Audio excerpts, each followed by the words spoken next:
have like middle school and I don't have an art credit, so I thought it'd be fun to do art, and I thought it'd be an easy A, which it is an easy A. I say that my approach is always that I go for students' creativity. I want them to learn through the process of making, and my goal is more to help them find the joy in making and how that's going to enhance or enrich their lives, as opposed to I just took it for an easy A.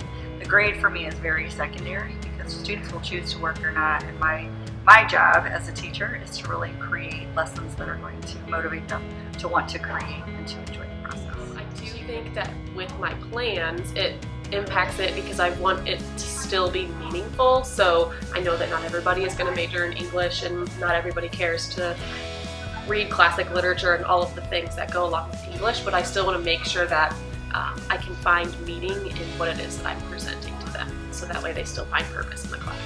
Way of making.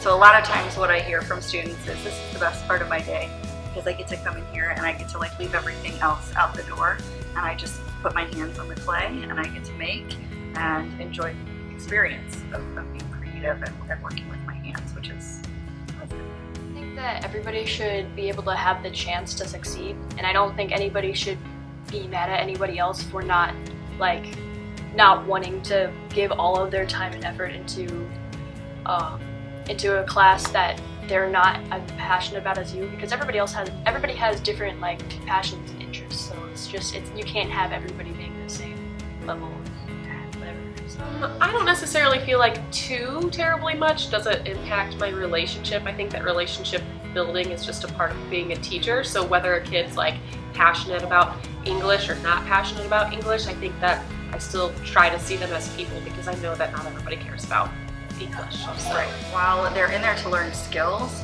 we start with that in workshops, and then when we're able to, we give them choice in how they practice the skills and how they get better at those things. And then through the units, we have not only workshops but then independent artworks, and so that's where they really get to put in their own choices and their own motivation. So I truly believe that as an art teacher, the creative process is important for the individual to come shining through, and if as a teacher you're not providing opportunities for that, then there's going to be less motivation.